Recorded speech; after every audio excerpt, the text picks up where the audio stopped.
Imagine waking up one day, but not in the sense you're accustomed to. No, this is not a physical awakening, but a mental one. You open your eyes, but instead of the soft glow of your bedside lamp or the hum of your alarm clock, there's an overwhelming sense of noise, a digital noise. Your mind is clouded with the buzz of notifications, the flickering of social media updates, the flashes of news feeds that drown out every other thought. You're not alone in this. It's happening to everyone. Friends, family, strangers. The world is filled with an almost tangible hum, an incessant interruption of thoughts, voices, and images, all pulling you in different directions. And yet, as you reach your phone, you wonder, why do you feel so empty inside? It's a paradox that's been growing more evident with every passing year. The more we connect, the more we feel disconnected. The more information we consume, the less meaning we seem to derive from it. We spend hours scrolling, clicking, engaging, but how much of it actually feeds our sense of purpose or fulfillment? How much of it just numbs us, like a constant buzz in the background, never allowing us to truly reflect, to truly be? Perhaps you've noticed it too, the growing sense that our thoughts are no longer our own, that decisions are being made for us, guided by algorithms and patterns we can barely comprehend. And in the sea of distraction, the quiet voices that use to shape our deepest thoughts, the philosophers, the dreamers, the poets, seem to be drowning out. What happened to the art of truly thinking? The art of being alone with one's thoughts, in the silence of one's own mind? Are we being subtly stripped of that capacity, piece by piece, swipe by swipe? But here's the thing, it's not just a distraction. It's the tragic consequence of a mind that no longer knows how to focus. It's a profound loss of a connection to deeper truths, to purpose, to the kind of reflective thinking that shapes who we are and who we are becoming. How long can we keep up this frantic pace before we lose ourselves entirely? Are we truly living? Or are we simply existing in an endless stream of distractions, numbed by the convenience of constant stimulation? The answers might lie deeper than we're willing to look. And this is where the tragedy begins. To understand why this state of constant distraction exists, we must look beyond surface-level explanations and uncover the deeper psychological and philosophical forces at play. The modern mind, it seems, is under siege, caught in a web of endless stimuli that, at first glance, appear to offer connection, pleasure, or productivity. Yet, beneath this digital cacophony, there lies a deeper malaise, one that stretches back to the very roots of our existence. Consider Carl Jung's concept of the shadow, the part of the psyche that we repress and refuse to acknowledge. In Jung's framework, the shadow represents the parts of ourselves that we hide from the world and often from our own consciousness. It is an aspect of the self that holds all the traits we consider undesirable, the parts that go unnoticed because we are so consumed with our public persona, with our superficial identity. In the context of the modern mind, the shadow can be understood as the creeping force of distraction. It is the part of ourselves that we refuse to confront, the fears, the unresolved questions, the discomfort of solitude and stillness. Instead of confronting our inner turmoil, we have found an easier way to hide it: external noise. When we are surrounded by the constant distraction of technology, it becomes almost impossible to turn inward and face the uncomfortable truths about ourselves. We are too busy, too overwhelmed, to notice the shadow lurking in the corners of our consciousness. Yet, in avoiding this confrontation, we only deepen our alienation from our true selves. We are forever running, but never knowing what we are running from. The underlying issue goes deeper. Friedrich Nietzsche, in his work The Twilight of the Idols, warned of the rise of what he termed the last man, a being who is content, complacent, and harmless, but utterly unfulfilled. The last man seeks only comfort and security, fearing anything that might disturb the delicate balance of their mundane existence. This idea could not be more relevant to our time. In a world where technology has promised to enhance our lives, we have instead become prisoners to the very tools that were supposed to set us free. The last man is not just a passive observer of life. He is someone who seeks the constant reassurance of distraction, someone unwilling to face the harsh truths about the human condition. In our time, these distractions have taken on a digital form, with social media, streaming services, and news feeds acting as our modern opium. Nietzsche's warning rings true today. We are living in a society where pursuit of deeper meaning has been replaced by the need to be constantly entertained, stimulated, and pacified. Moreover, this state of perpetual distraction is tied to a deeper philosophical problem: the loss of meaning. Jean-Paul Sartre, one of the founders of existentialism, argued that when people are confronted with the absence of inherent meaning in the universe, they are thrust into an existential crisis. Without a predetermined purpose, the individual must create their own meaning in a world that offers no clear answers. Yet, many choose the path of least resistance. They fill the void with distraction, with noise that drowns out the uncomfortable reality of their own existential freedom. In the digital age, this existential void has been filled with endless scrolling, mindless entertainment, and shallow engagements that provide the illusion of meaning without any of the substance. It's not just an individual issue.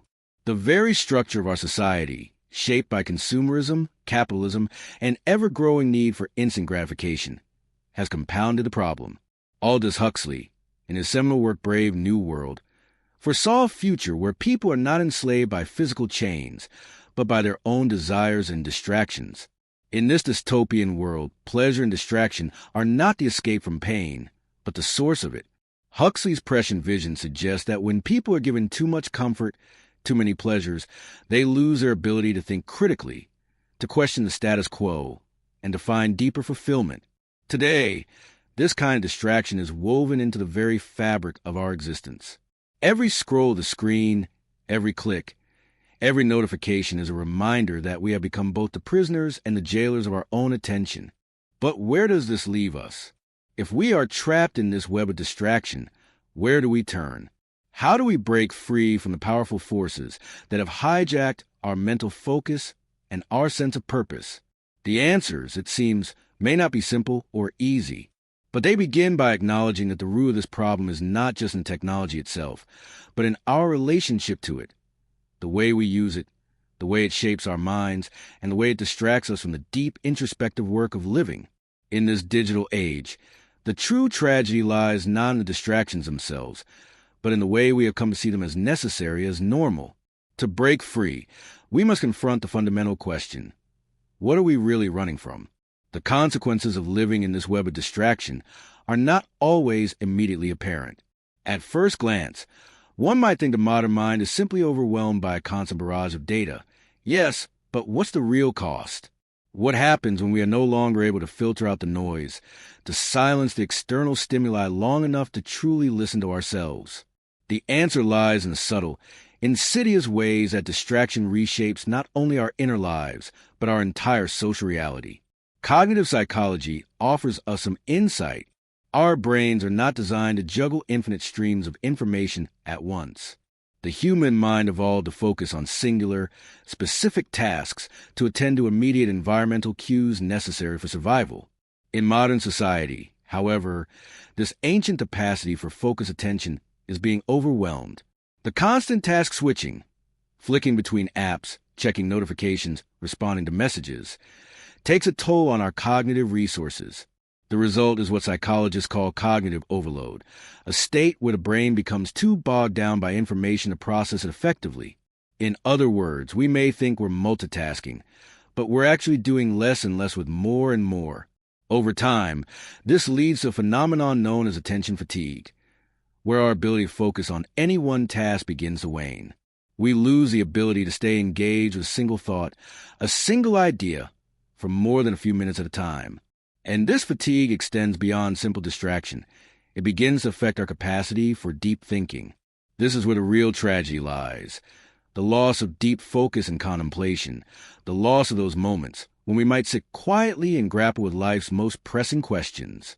But the consequences of distraction are not only cognitive. There's an emotional toll that comes with our constant need for external validation, a need that is perpetuated by social media platforms. These platforms are designed to hijack our reward systems, making us feel good whenever we receive likes, shares, or positive comments. This form of social validation becomes a kind of currency, one that, for many, replaces genuine human connection. We begin to rely on the approval of strangers who, in most cases, don't know us at all. The pursuit of these fleeting moments of validation creates a fragile sense of self-worth, one that can easily be shattered by a negative comment or a lack of engagement. We are constantly seeking affirmation, never fully satisfied with what we receive, because our sense of self has become externally driven. The psychological effects don't stop there. Over time, the constant need for distraction creates a vicious cycle of anxiety and depression. As we scroll, we are bombarded with images of perfect lives, perfect bodies, and perfect achievements. And as we compare ourselves to these idealized images, we begin to feel inadequate, unworthy. The more time we spend in this space, the more we are conditioned to seek external sources of validation rather than cultivating internal contentment. It becomes a feedback loop. The more we focus on external validation, the less we are able to cultivate internal peace. And the less we find peace within ourselves, the more desperately we seek outside sources of affirmation. These effects are compounded by the fact that, as a society, we are increasingly disconnected from the sources of meaning that once provided a sense of purpose: religion, community, family, and philosophical introspection. Instead, we turn to distractions to fill the void. Viktor Frankl, a psychiatrist and Holocaust survivor, argued that the search for meaning is at the core of human existence. But in a world where constant distractions are the norm, where deep contemplation is replaced by endless scrolling, how can we find meaning? How can we confront the deeper questions of existence when we are too distracted to ask them? The unseen consequence of this mental state is that we become isolated, not just from others, but from ourselves. We no longer know who we are, what we want, or why we do the things we do. And as we grow more disconnected from our own sense of self, we begin to see the world through a fragmented lens, unable to make sense of the noise around us. This fragmentation creates a sense of existential dissonance, a state of inner conflict where we feel alienated from the world and from our own minds. But perhaps the most profound consequence of all is the erosion of our ability to engage with life's most difficult questions. Without time for introspection, without the quiet space to confront the darkness and uncertainty of existence, we lose our capacity for true wisdom. Wisdom requires reflection, and reflection requires solitude. Yet in the age of constant distraction, solitude has become a luxury, something to be avoided at all costs. And in avoiding solitude, we lose the opportunity to engage with the deepest parts of our minds, the parts that are capable of understanding who we are and why we exist. As we become trapped in this cycle of distraction, we must ask ourselves, what is the cost of this constant noise? How many of us are truly living? And how many are merely existing in the shallow waters of distraction, too afraid to dive deep into the unknown? How long can we keep our minds in a state of perpetual unrest before we lose our ability to think critically, to engage deeply with life, and to truly know ourselves? The tragic truth is that the more we fill our lives with distractions, the less we allow ourselves a space to live authentically. We have created a world where noise reigns, where silence has become an uncomfortable stranger, and where the deepest truths about ourselves are hidden beneath layers of digital debris.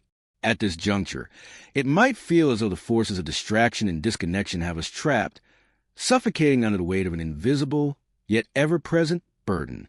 If you spend enough time reflecting on the consequences, the cognitive overload, the emotional turmoil, the sense of disconnection, then perhaps you're beginning to realize something crucial. The battle isn't about escaping the distractions themselves. It's about reclaiming control over our attention. This may seem counterintuitive. We might expect a solution to be a grand escape from technology or a rejection of modern conveniences. But the truth is more subtle, more radical. The solution lies in changing our relationship with distraction, in making a conscious, intentional choice about where we place our focus. One might ask, how do we break free from this web of distraction when it seems woven into every corner of our existence? How do we regain control over our attention when the world demands it every second, from every device, every notification, every ping? To begin, we must first recognize that the problem isn't merely external. It's internal. As the philosopher Arthur Schopenhauer so keenly observed, human suffering arises from our constant desire for more stimulation, more comfort, more pleasure. But this constant craving, this perpetual seeking of external validation and distraction, only compounds our dissatisfaction. Schopenhauer believed that true liberation could only be found through the renunciation of desire, a concept that, while extreme, holds a profound truth for our age. If we look at this notion through a modern lens, we can understand it as a call to resist the endless pull of distractions and desires.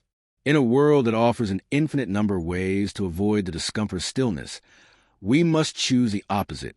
We must embrace stillness, not as a passive retreat, but as an active resistance to the tyranny of distraction.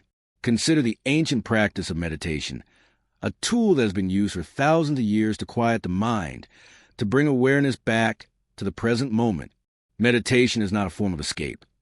It is a form of engagement, engaging with the mind, engaging with the body, engaging with the world as it truly is. It is a rejection of the constant noise and a declaration of intent to remain grounded in the present. While our modern world is filled with tools that can take us anywhere but here, meditation serves as a powerful reminder that the path to clarity is not in seeking more, but in learning to sit with what is. But meditation is only one avenue of rebellion. The true shift in perspective comes when we stop seeing the distractions as bad or evil and start seeing them for what they are: temporary fixes, external props that do not offer true fulfillment. In breaking free, we need to stop fighting the distractions directly. This is a mistake many of us make. Instead, we should shift our focus entirely away from them and begin to cultivate practices that nourish the mind and soul in a way that distractions cannot. Think of the practice of deep work, a concept popularized by Cal Newport. Deep work refers to the ability to focus without distraction on cognitively demanding tasks. It's the skill of immersing oneself in an activity with full attention, free from the constant pull of external interruptions. Newport's idea challenges the very foundations of how we live today. It asks us to consider, what would happen if we committed to long periods of undistracted focus, carving out time in our lives for deep, meaningful work? What if we began to see focus as a kind of rebellion, an act of resistance against a society that profits from our divided attention? In the realm of personal habits, the rebellion may begin with something as simple as taking breaks from screens, engaging in real-world conversations, or even revisiting a hobby that requires full immersion, like reading a book or playing an instrument. These activities, though seemingly simple, are profound in their ability to reconnect us with our deeper selves. When we set aside time for these pursuits, we begin to rebuild the inner muscle of attention, one that is atrophied from years of constant distraction. But the rebellion also involves an intellectual shift, a redefinition of what it means to be productive. We often confuse productivity with constant activity, with a perpetual motion of checking off tasks, clicking through emails, or scrolling through social media. But real productivity, the kind that leads to a life of meaning, cannot be measured by external metrics. It is not about output or speed, but about depth, the depth of our thoughts, the depth of our relationships, the depth of our engagement with the world. Productivity, in its most meaningful form, is the ability to focus on what truly matters and to block out the noise that so often obscures it. To reclaim our attention is to reclaim our time, and to reclaim our time is to reclaim our lives. And now we arrive at the ultimate realization. The web of distraction that has ensnared us is not a force outside of us. It is not the algorithms, the devices, or even the endless cycle of information. It is fundamentally a mindset. This is the deepest and most powerful truth about our modern condition. The distractions are only reflections of our inner state. They are the external consequences of a deeper, unspoken conflict within ourselves. The conflict between what we think we want and what we truly need. For centuries, thinkers like Jean-Paul Sartre and Viktor Frankl have explored the paradox of freedom. Sartre, in his existential philosophy, argued that we're condemned to be free. That is, we are burdened by the absolute freedom to make choices and to define our own meaning in life. The freedom to choose is both a gift and a curse, as it comes with the responsibility of creating our own purpose. Yet, in the face of such freedom, many choose the path of distraction. The mind, overwhelmed by the infinite possibilities of choice, turns to the familiar comfort of external noise, seeking validation, security, and certainty in all the wrong places. But in doing so, we lose our own agency. We are free, but we are also slaves to the very distractions we have allowed to shape our lives. Viktor Frankl, a man who survived the horrors of Nazi concentration camps, discovered something profound in the midst of unimaginable suffering. That meaning is not something given to us from the outside. It is something we must create for ourselves. In his book Man's Search for Meaning, Frankl described how, even in the most dire of circumstances, those who could find meaning in their suffering were able to transcend it. And this is where a profound paradox lies. To break free from the cycle of distraction, we must embrace the very thing we fear the most: silence, stillness, solitude, the space in which we are forced to confront ourselves, our thoughts, our discomforts. The truth is that we are not helpless in the face of this crisis. We simply need to shift our relationship to it. The distractions are not the problem. They are symptoms of a deeper inner fragmentation. When we stop seeing distractions as a source of pleasure or comfort and instead view them as what they truly are, obstacles to genuine connection with ourselves, we begin to take back control. This is a realization that changes everything. We have the power to choose our attention. Our minds are not the passive recipients of whatever stimulus is thrown at us. We are active participants in the shaping of our own experience.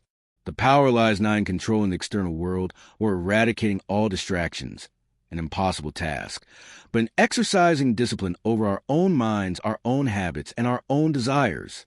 To reclaim our lives from the distractions is not to reject the world of technology. It is to engage with it on our terms, rather than its own. It is to choose, consciously and intentionally, what we allow to shape our thoughts and actions. It is to place our attention where it truly belongs, on the things that nourish us, that challenge us, and that give our lives meaning. And herein lies the most powerful and liberating truth. The distractions that once enslaved us can be transformed into tools for liberation. When we reclaim our focus, when we stop letting the world dictate our attention, we are free. We are free not from the world around us, but from the inner fragmentation that prevents us from truly experiencing it. This is not a small or easy task. It requires discipline, patience, and courage, but it is the only path to a life lived with intention, a life of clarity, focus, and meaning. The greatest tragedy of the modern mind is not that it is distracted, but that it does not realize it has the power to free itself. Imagine, then, a world where people truly own their attention, not as a commodity to be sold or marketed, but as a precious, finite resource. Imagine a world where silence is not feared, but embraced, where deep reflection is not avoided, but sought. This is a world that is possible when we break free from the web of distraction, a world where we can truly live, not just exist. In the end, the greatest freedom lies in our ability to choose where our attention goes, to choose where our thoughts dwell, and ultimately, to choose the meaning we give to our lives. The question is no longer how do we escape the distractions? It is, how will we choose to live now that we know we have the power to shape our own experience? This is a final, most powerful realization.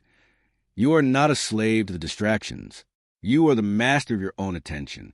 And in this mastery, you will find a freedom that has eluded us all along.